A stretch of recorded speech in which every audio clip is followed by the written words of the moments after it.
Call the meeting to order for the Lorain Board of Education. Roll call, please. Mr. Sturgill. Yes. Ms. Nazario. Yes. Mr. Ballard. Here. Ms. Washington. Here. Mr. Ferguson. Yes. Pledge of Allegiance.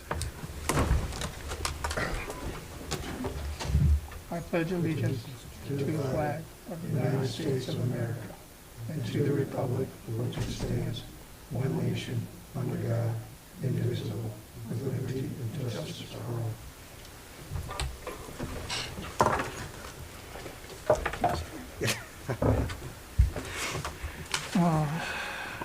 Recognition of visitors. Do we have anybody? Here's Bambi. First hearing of the public.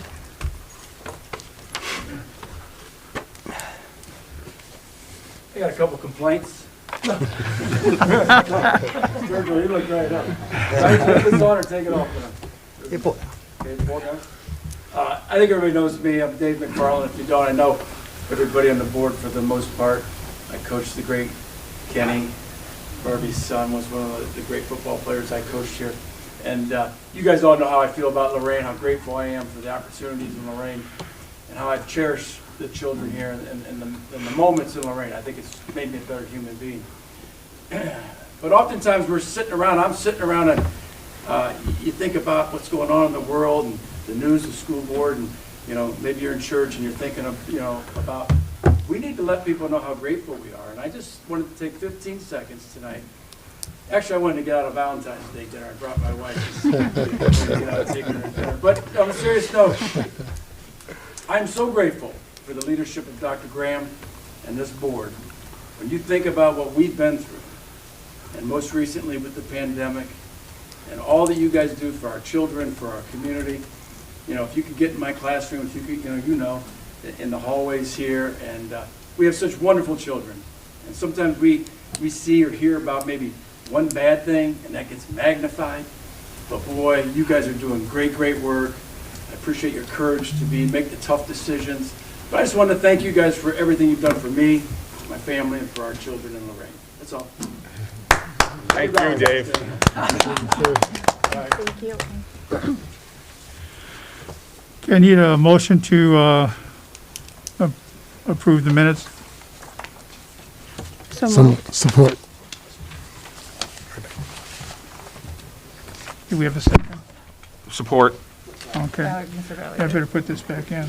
Yeah. Mark seconded. Okay, I thought Mark did, but Okay, roll call, please. Ms. Washington. Yes. Mr. Ballard. Yes. Mr. Sturgill. Yes. Ms. Nazario. Yes. Mr. Ferguson. yes. I need a motion to suspend the order. So moved. Second. Roll call, please. Mr. Ferguson. Yes. Ms. Nazario. Yes. Mr. Sturgill. Yes. Mr. Ballard. Yes. Ms. Washington. Yes. Okay. Need a motion to go into Executive session. executive session. Under item B. Item B, consider the purchase of property for public purchase or for the sale of property and competitive bidding. And also to discuss personnel. So moved. Second. Roll call, please. Mr. Ballard. Yes. Ms. Nazario. Yes. Mr. Sturgill. Yes. Ms. Washington. Yes. Mr. Ferguson. Yes.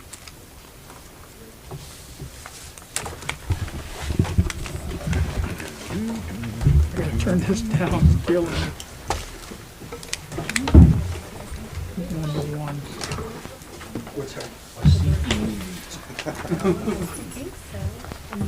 Superman, how are you? It looks like they can. Maybe.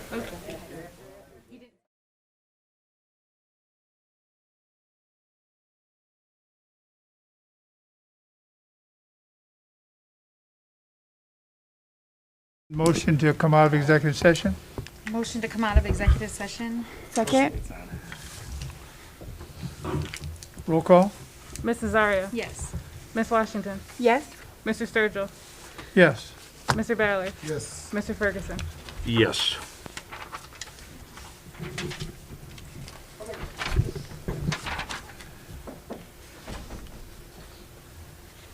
You might need Jeff on this.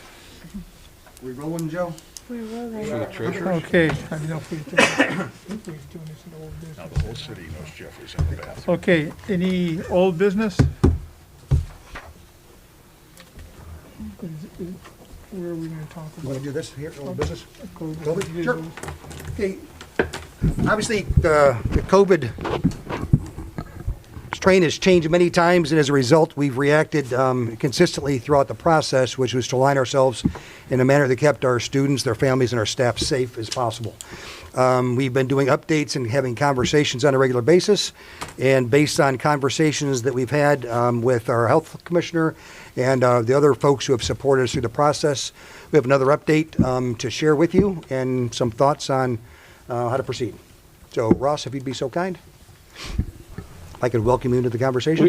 Yeah, thanks. We're gonna hope the Apple TV turns back on here in a minute. We'll broadcast just a look at data. But while we're waiting, what we want to just update and spend some time on is just quickly what our current mitigation looks like. We'll take a look at Lorain County data, Health Commissioner Adams' comments, projection data from Dr. Ganesh, and then just our own local data here since we've returned from winter break. So those are the things that we'll take a look at. Currently, just from a mitigation standpoint, we still have universal masking. We still have 3 feet of distancing, frequent accessible hand sanitizer, and we're following the Ohio Department of Health's mask to stay, test to play protocol. And then as of this week, just today actually, we distributed our rapid tests to all of the schools. So we requested and got the maximum number of tests we could get, which was just over 1,700 COVID tests. And then we proportionally assigned them to each school. So each school received a percent of that 1,700 tests based on their enrollment. So those are our current mitigation practices. Then some of the adjustments that we made to align with the Ohio Department of Health's adjustments, and then our own county health department's alignment with the Department of Health. So starting last week, we're no longer doing universal contact tracing, and that's again in direct alignment with the Ohio Department of Health's guidance. And then also in alignment, we're reporting weekly cases now instead of daily cases. And all throughout, we've been expected to report daily, and now that switches to weekly. So those are our current mitigation practices, and then just the last couple that we've adjusted in alignment to the revised guidance here in the last week. Good on that? Questions on that? Very good on that. The video that you sent, or that we were sent, that we watched from the had the ESC in it and county government. I mean, and I'm sure, I wouldn't say everybody, but I have enough time to watch all the numbers, and I've pleasantly, watched them plummet. And it seems like most people are making recommendations to try to get back to some sort of normalcy or start transitioning to, and I think that's the question is how do you transition back to normal? How do you make people feel comfortable with going back to normal? Okay, and you see some of the communities around us have already taken their masks off. Either this week or last week they started. So I mean, I'm hoping that we'll follow suit. I've watched some like preschool and kindergartners, and I've given a lot of thought to about what people have did over the last couple of years and how far we've gone with things. And I think it's sad that little children don't know that you actually can't go to school without a mask on, and I'm hoping that they find things a lot better when that happens, and I think that we're to that point. I know that You know, we've did the vaccination thing, and it's been over a year since we started vaccinating people, and I wish everybody gets vaccinated. I understand if people don't want to. I mean, it's their right. You know, but I'm really looking forward to getting back to some sort of normalcy, because in the videos that we've seen, they basically said that that if you're not wearing an N95 mask, you're not doing anything for Omicron anyway. You're really not protected. Like this really isn't protecting me from anything. And I guess the real thing that I thought was kind of neat was how they were testing for them, because they were taking all the poo plants around the place and seeing how much, you know, viral bacteria is in that. It's probably they're doing that all over the United States now. So it was an interesting video, you know. But like I said, I'm interested in seeing how we're going to transition back to normal, and everybody's normal is not going to be the same. I don't want to make anybody uncomfortable. If people want to wear a mask, I've had people tell me that they've never been so healthy since they put a mask on, and I'm fine if you want to wear a mask, you know. But anyway, does anybody else have any comments, discussion? And we're hoping to show you layers of data and then actually a bit of that video, but we're struggling there a little bit. struggling But to touch. to your point, Bill, I think that at the end of the presentation or the discussion, my recommendation is going to be to transition back to March 1st, which is, I think, when a lot of the schools in the county and with the advice that we're getting from experts. When you look at the trend data and that Prakash provided for us, it's been very, very accurate in terms of predicting the future in a good way. What I mean by that is there's all types of potential outcomes, a wide range, and ours has been on a very, very nice slope. And I think we have, this was last week, I think we had 8 per 100,000, something like that. And to your point about the sanitation plants, there's a lot of viral shedding that's taking place, which means people are getting it, but it's not serious enough to go to the hospital. It's not serious enough to report it. So that's because it's just not noticeable to that degree. So it's getting to be a much safer place, and things I'm reading and have seen as well, these cloth masks do almost nothing for Omicron. But what I didn't realize, and Ross educated me, that to wear the N95, you have to have it fitted. So even to switch to an N95 and not have it do it the right way doesn't provide the level of support that I think that we think it does. And how was it, I think you said you might be coming to it, but how is it in the schools right now? We're in good shape. We right now have, I think, a total of 7 people. So we have 5 students and 2 staff members that are positive right now today. Across the whole district? Yeah, in Wow, isolation. that's great. Yeah, out of everybody. And our since we've returned from winter break, the first week back we had 52 total students and staff that were positive. Then the second week we had 54. Then it dropped to 21, and then 9 and 8, and we're at 7 as of today. So that's how that's looked over the last amount of time since we've been back from winter break. And I would like to, again, one more time, thank the folks who led us in this, which is Prakash, Ganesh, and our health commissioner, Rick Andrews, and Mercy. What they have projected and predicted is exactly what happened. So by us not coming to school right after break, by following their advice, I think put us in a great spot. But something else that learned too, I think that we are 5th, our county is 5th in the state in vaccination rate, and 5th lowest in terms of positivity rate. So as a county, we're doing very, very well. That said, we are still, 2 of our zip codes are still among the lower end in terms of being vaccinated. I think there are 3 points too that I'll make just to, so Bill, you were referencing Health Commissioner Adams. So the first point is he believes that we are approaching endemic status, and so he was talking with other health commissioners about approaching the governor collectively to talk about now entering the endemic status of the pandemic, or transitioning to an endemic status out of the pandemic. He expects that the state will begin rolling back mitigation measures March 1st as a whole, and that according to the World Health Organization, there are no new variants of concern right now. So unlike in prior quieter periods where there are other variants of concern. Currently, there are no new variants of concern. There's nothing, that was one of the things of the emphasis of the whole video was there's nothing coming down the pike. We don't have a variant now in South Africa or in some other country, this and that is, that there, and he didn't say there wasn't nothing. He says there are sub-variants, Correct. but nothing that will be very much of an effect. And there's a caveat for now. That doesn't mean things won't change, but that Yeah. for now, there are no new, variants of concern.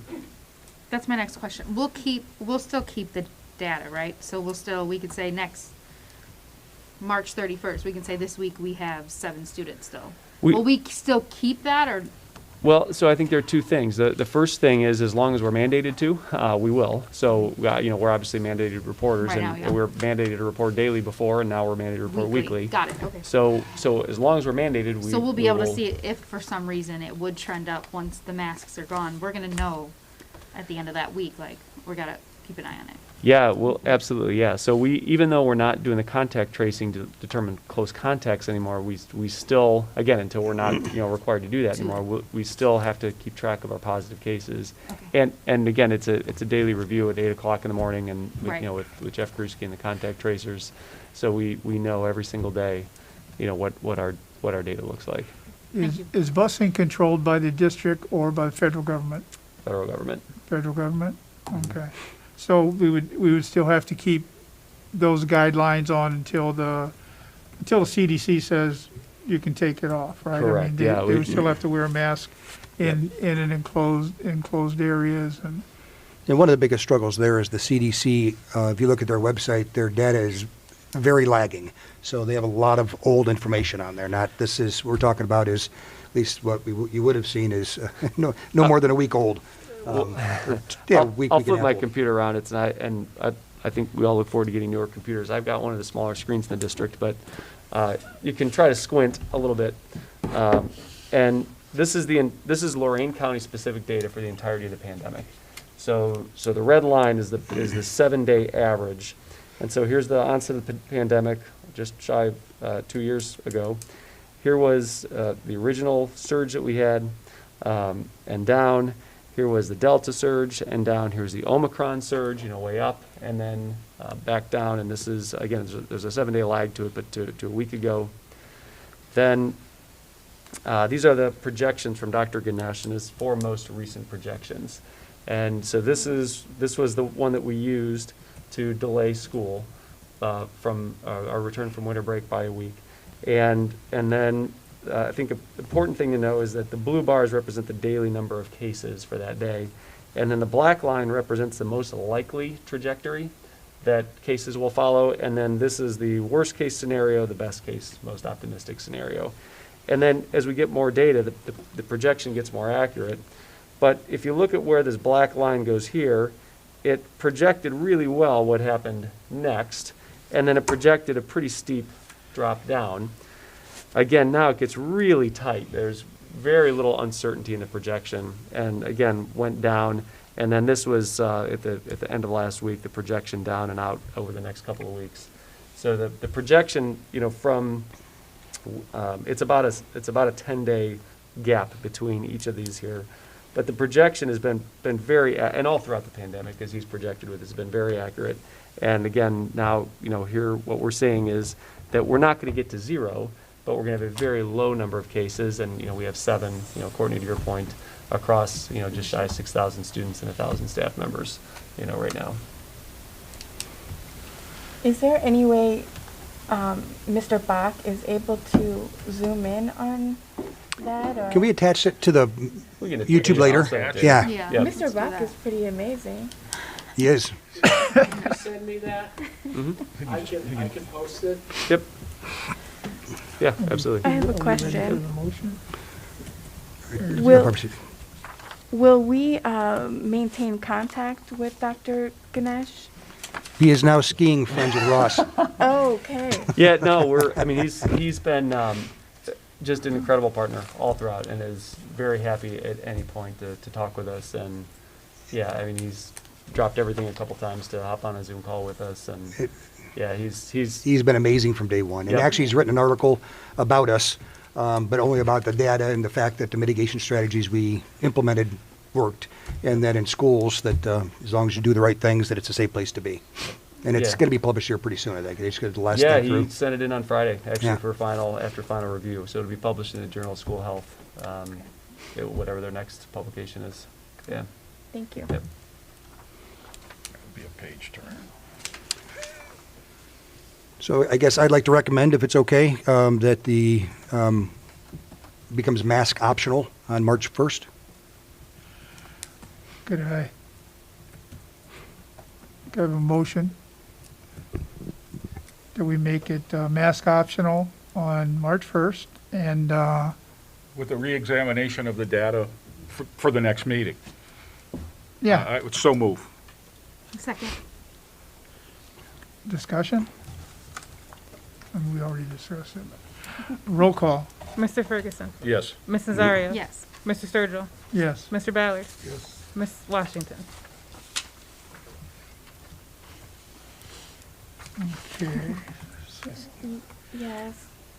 Report and recommendations of the treasurer. That's one of the next 2 weeks.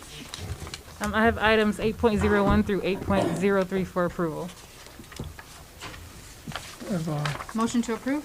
Support. discussion? Roll call, Ms. Nazario. Yes. Mr. Ballard. Yes. Mr. Sturgill. yes. Ms. Washington. Yes. And Mr. Ferguson. Yes. Okay. Report and recommendations of the CEO personnel matters. Thank you, Mr. Sturgill. I'd like the board to consider for approval items 9.01 to 9.03 and 9.04, which allows for the walk-on, and 9.05, which is the walk-on item, under personnel matters. Have a motion, So move. Second? discussion? Yes. Can you please explain the new position of the wellness coach? Yep. We have a wellness coach who is not in any union, but the purpose of the wellness coach is to assess student needs, parent needs, family needs, help with transitions for students who are on long-term suspension or expulsions, to make sure they get the supports they need and transition back in smoothly to school when it's time. So it's overall supports for our students and their families. Now, what their role would be is that if they identify a student or a family who has needs, they would coordinate those needs with that family. So if they need counseling, or if they need food, or if they need help with rent, or any of those things, they work with Dr. Sturgill and Stephanie Alexander Johnson to make sure they're connected to the right resources and supports in our community. And the wellness coach will work with all of our students across the district? That's correct. That's correct. Is there an actual job description on this? Yes, there is. And I will get that, if they didn't go out to you already, I will get that to you. Okay. I think we saw it. Okay, number 10, reports and recommendations of the CEO operations. We have to do roll call. What? Roll call. Okay, roll call, Mr. Ferguson. Yes. Ms. Nazario. Yes. Mr. Sturgill. yes. Mr. Ballard. Yes. Ms. Washington. Yes. I would like the board to consider for approval items 10.01 to 10.18, operation matters. Motion to approve? So moved. Second? Discussion? Roll call? Ms. Nazario. Yes. Ms. Washington. Yes. Mr. Ballard. Yes. Mr. Sturgill. Yes. Mr. Ferguson. Yes. That's all I have, Mr. Sturgill. Okay, I'm trying to get to the last page here. 14, yeah. That was a lot. Okay. Do you have any other matters? I do not. Okay. New business? None? Here, volunteer, Any committee reports? wherever you're gonna put that. I have a question. Oh, that's right. Okay. Yep. This past summer, I think it was, I was part of a video that was made for the food bank, and I just wondered what the status of that. It was going to be used to help recruit workers, and I don't think it's been aired yet. I was just wondering if somebody could look into the status of that video. I think Mr. Kruski coordinated it. I'm on it. Okay. Second hearing of the public. Any takers? No? Public? Okay. The next board meeting will be February 28th at 5 o'clock. And before we adjourn, if I could, and we had a nice long conversation about the fact that it is becoming safer to be in our schools as we begin to enter this post-COVID school experience. And I guess what I'd like to do is publicly, and I'm going to take off my mask real quick, invite our parents, our community members, those who volunteered in our buildings before. I know that you've been excluded, but again, we need your support in our classrooms, in our hallways, in our after-school programs. So if you have any interest, please reach out to your building principal. Thank you. Okay, can I have a motion for adjournment? So moved. Second? Roll call? Ms. Washington, Yes. Ms. Nazario, Yes. Mr. Sturgill, Yes. Mr. Ballard, Yes. Mr. Ferguson. Yes. Good night. There were no 11-minute meetings tonight.